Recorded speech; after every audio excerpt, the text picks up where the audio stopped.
So mva rero uyu munsi turazaganira skills cyangwa se ubumenyi ishobora kwiga muri kino gihe buzaba bugezweho kuva ugeze mu myaka 10 iri imbere, ibintu bishobora kuza kunyiriza amafaranga muri business cyangwa se mu kazi gasanzwe. Ibintu bimwe wabyiga mu ishuri, ibindi wabyigisha. Let's go.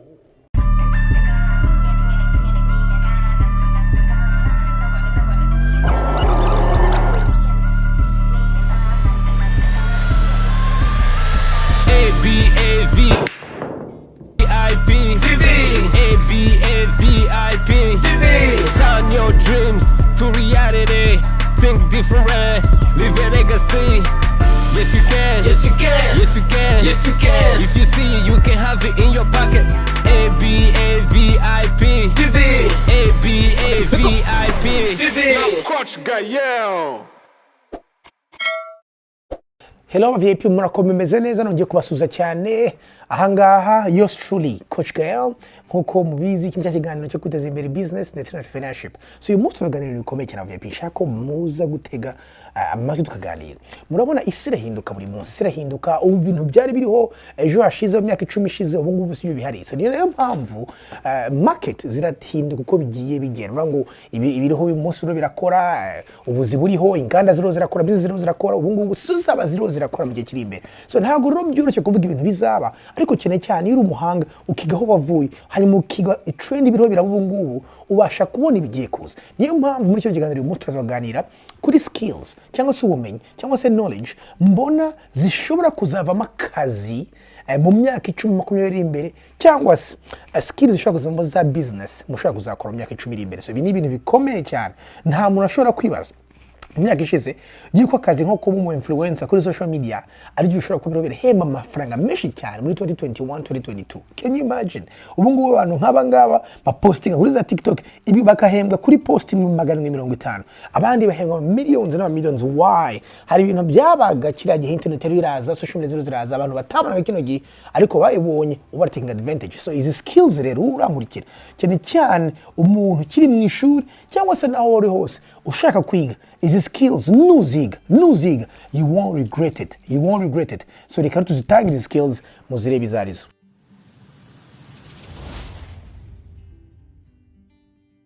Skill ya mbere ni skill ijyanye na skills za tech skills.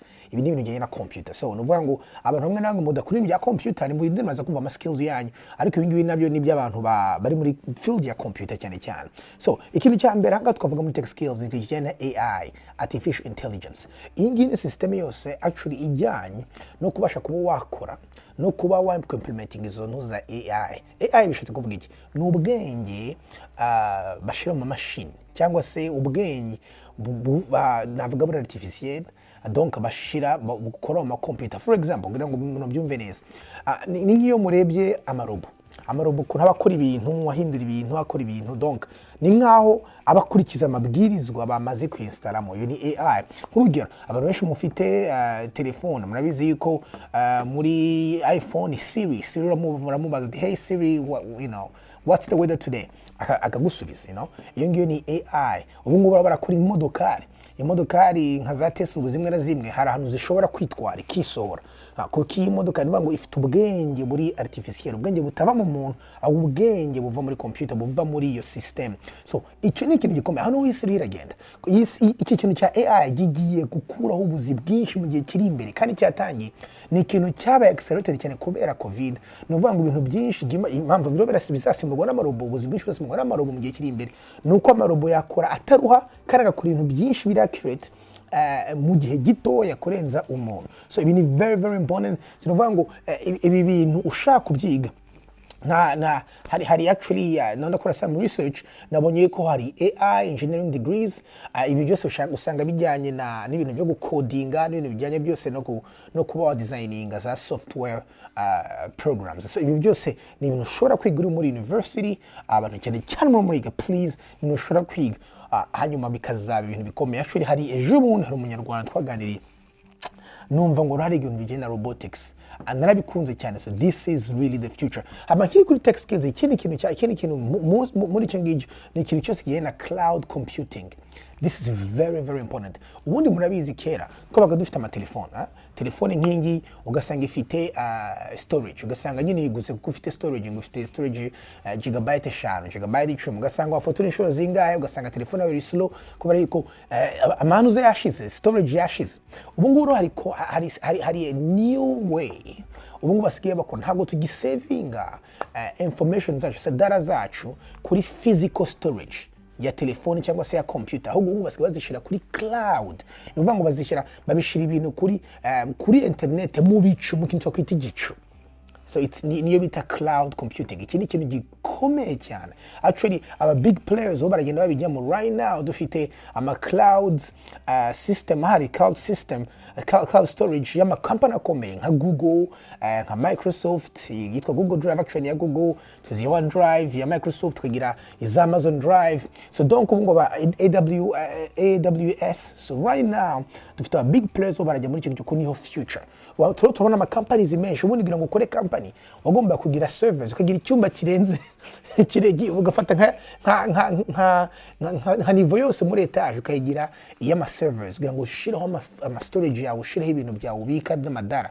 Ariko ubu ngubu gikenewe just go in uko tubishira muri cloud, hamukabibika ahantu with unlimited uzo dufite unlimited storage kuri telefone zacu. Iyo ngiyo ni system isema ngo kwiga bona ubumenyi no umuntu wese ushobora kwiga ukuntu ba managing, ba implementing cyangwa se wabasha kubikorera company ibi bintu. So ni ibintu bijyanye actually, ni ibintu actually hari course wakora ufite background muri computer science, ariko cyane cyane ibi nabyo ni ibintu ushobora kwiga mu ishuri, ni byose bijyana na cloud computing. So this is the future. Iki ni ikintu umuntu wese uzaba special muri cyo tabura akazi. Actually nkiri kuri zi tech skills, ngo cloud computing ndetse na AI byose bijyana of course na coding, ariko ibi cyane cyane nakongeraho cyber security. Cyber security ni ukuvuga ngo wabasha kubakora security online. So donc so kubikira abantu ibintu bishire kuri gusa kuri cloud, ariko ukuntu wa manage ukabisecurize. So all those kind of things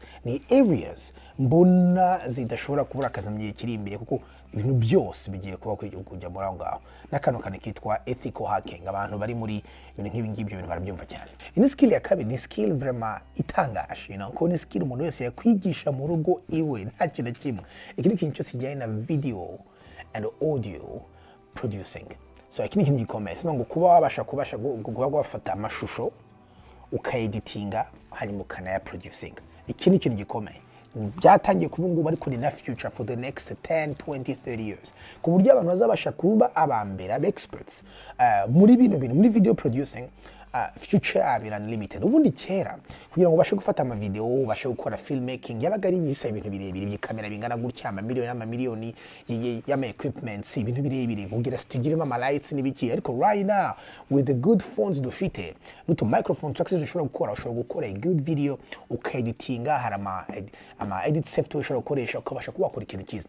Ibi ngibi ni future. Actually twatangiye kubibona right now, uko nababwiraga aba influencers, apana aba doctor aba influencers ubu ngubu barahembwa amafaranga menshi ku mwaka. Abantu just bagi kuri video, bajya kuri Instagram, bajya hehe bagakora out videos, bakinfluencinga, bakagurisha ibintu. So this is very very important.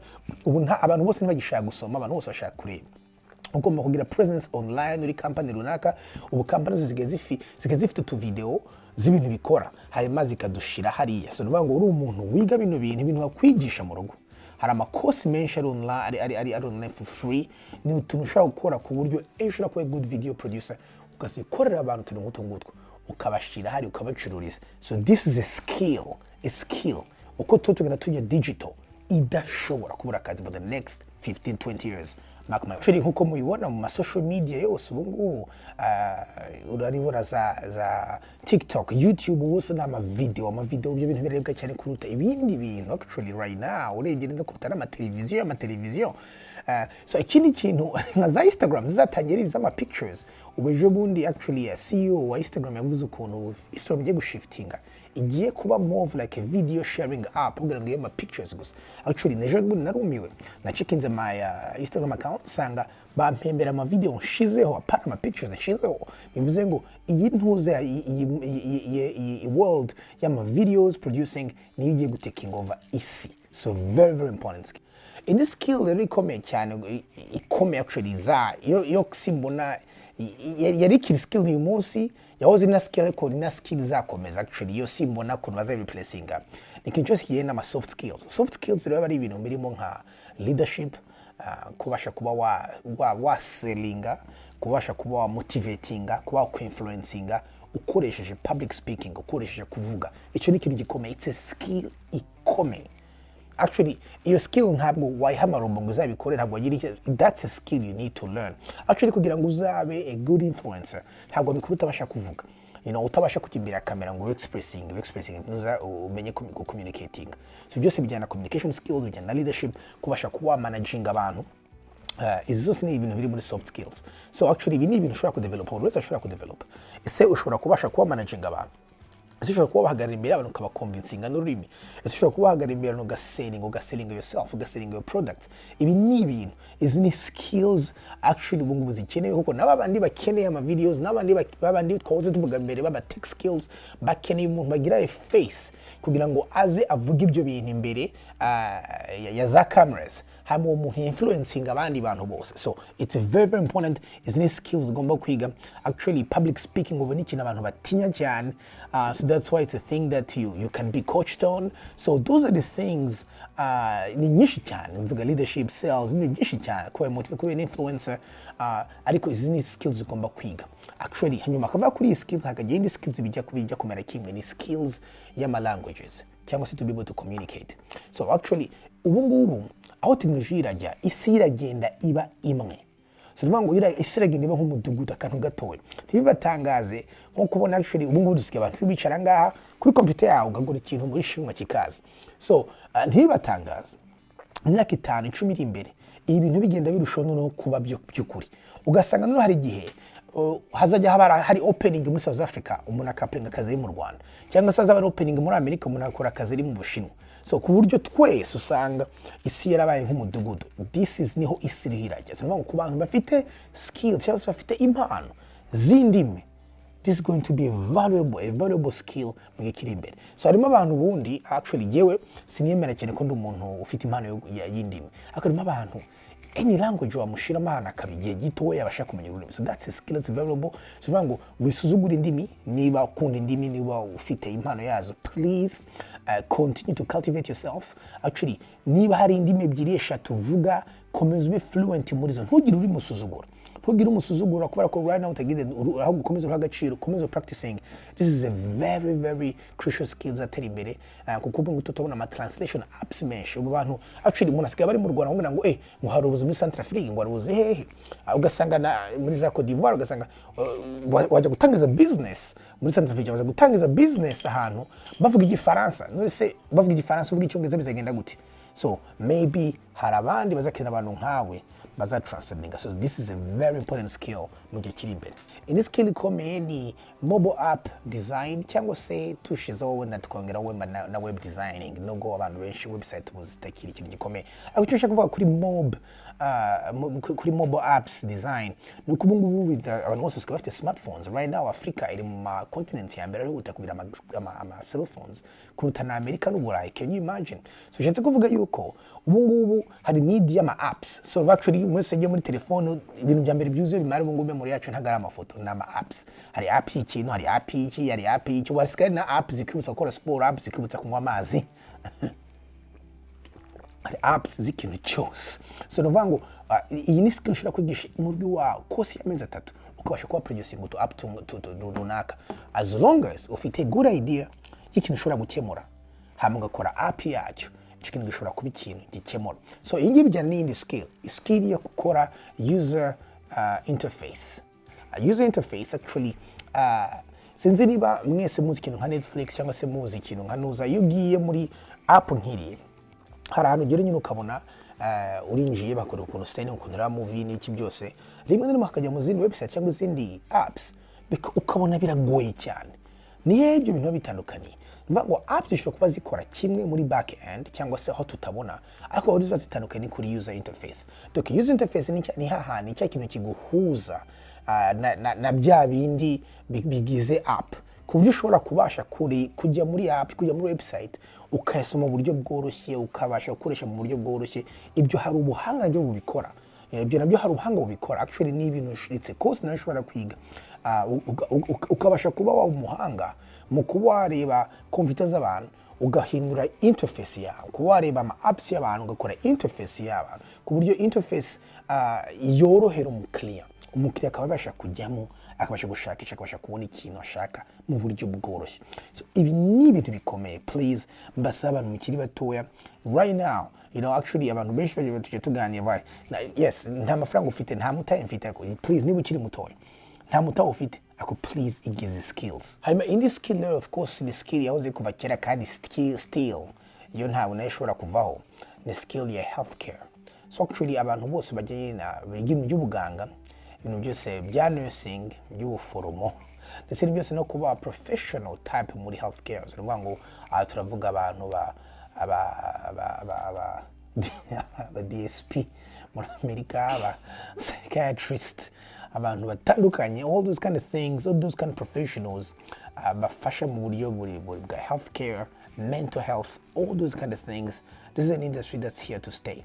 Ntabwo ishobora kugenda yizaguma hano, ni byanze bikunze. Ngo umuntu ukiri mu ishuri, please ushaka pursuing akazi, business ubona itazigera ihinduka. This is an industry to focus on, very very important. So ngo niba bashoboye kwiga, genda wiga ubuganga, genda wiga ibintu byose bijyanye n'ubuvuzi butandukanye, ubuvuzi bwo mu mutwe. This is very very very crucial. Ni udashobora kubura akazi. So sinabwo ndarengeza rero ntabahaye bonus. Actually nkuko mwumvise hari skills zimwe na zimwe ushobora kuziga mu ishuri, izindi nazo ushobora kuzigisha. Actually nyinshi ushobora kuzigisha. Nibaza ko muzo nabahaye 80% n'ibintu ushobora kwigisha mu rugo. Ahanga hariho n'ibindi byinshi navuze muri video y'ubushize. Actually ndaza kuhishiraho skills wakwiga, actually nazivuze umwaka ushize, mushobora kuzikina ahangaha. Navuze ku bintu bya digital marketing, mvuga ku bintu byo gucuruza online, mvuga ku bintu byinshi cyane. So mwagenda mukayireba. So ngo buri mwaka nzajya niyaranja mbazanire skills mbona cyangwa se ubumenyi mbona bugiye guteka ingova mu gihe kizaza. So very important. So akenshi ngiye ngo ngana n'abantu bakiri batoya, ngana n'abantu batari bato cyane, bananduta bamwe bagana frere banjye, bamwe bakavuga bati nta mutahe dufite, ikibazo ni umutahe, ikibazo ni iki. But right now knowledge, ubumenyi is the new money. Ngo niyo currency cyashye. Ngo ubumenyi cyangwa se cyuzi gukora niyo mafaranga mashya, icyo kintu gishya right now. Niba udafite amafaranga right now, niba utarasigaye amafaranga n'ababyeyi, niba nta mafaranga ufite, niba nta n'akazi ufite, at least icyo wakora ukabasha kubona amafaranga make ya internet. Jya kuri internet wiga zino skills. Ku right now mu gihe kiri imbere, icyo uzi gukora n'icyo ufite mu mutwe nicyo kizaguhesha akazi. So very very important. Akandi kantu rondangiza mbasigira ni ibintu byose bijyanye na blockchain technology. Ibisina bitindamo icyo kijyanye na blockchain technology. Actually blockchain technology no cryptocurrencies zubakiye za Bitcoin, the Ethereum, zose tujya tuvuga. Hari courses zabyo wakwiga. Iyi nayo ni industry kiri ntoya cyane right now itaratangira kuvugwa, ariko nayo iza taking over isi. So Abavip ndabakunda cyane. So no mushaka gukomeza kutuvugisha, please subscribe on this channel of Abavip TV. Urabona mu video yacu menshi dushira mu video menshi buri cyumweru, actually abiri, imwe ku bintu nk'ibi ngibi, hama n'indi kuri podcast, ariko tugiye no kubasha ibindi biganiro bitandukanye. So niba ushaka tuvugana, wansura kuri website yanjye www.ugakorera.com. hariho ama services menshi atandukanye, haraho ahantu handitseho resources, ugatujya mu free websites, ukabasha no kurama websites yose bamwe namwe wakwigiraho izi course nka Khan Academy. Hanyuma hariho ama course nigisha ushobora gufata, hanyuma ushobora no kubookinga by the way umwanya tukaganira niba ariko ushaka ko twigishanya. Hanyuma lastly wankurikira ku platform yanjye yose, Instagram, TikTok, Facebook, hose nda postinga buri munsi ntigeshoboye yuko postings kuri ama social media yose. So yes ariko ntararangiza na video yego rwose. Okay, sawa. Ngubu sasa ndashaka kukubaza, ese nk'umuntu w'umujene ufite inyota yo gushaka kwiga ibyo bintu kandi ufite uwo mwanya ndetse n'iyo internet, ariko buriya abakantu ugatangira gutyo, aho ugitangira nko kubyiga kumva nk'ibitotsi biraje cyangwa ugutwi hajemo akavido k'iki n'iki gasetsa ga TikTok indirimbo za Bruce z'isanamitima wamugirize inama cyane birakomeye cyane. I think ko dutekereza nyine dukomeza gushyira abantu hanze hasi nyine, that's the thing. Ibyo bintu ni byiza ariko bigira umwanya wabyo. I think it's a matter yo kwischedulinga ukabasha kumenya yes nubwo nakira gutya ariko at least iminota 30 isaha imwe nayibura yo kugira ngo mbashe kwiyungura ubwenge. So nutabasha kuba disciplined, you know, by the way ubumenyi bwose na motivations ntacyo byamara umuntu adafite discipline. So you have to discipline yourself kugira ngo bashe kuzajya ubona umwanya wo gusaba bino bintu. Cyo navuga Abavip ndabakunda cyane. Mukomeze mugubwe neza. God bless na gutaha.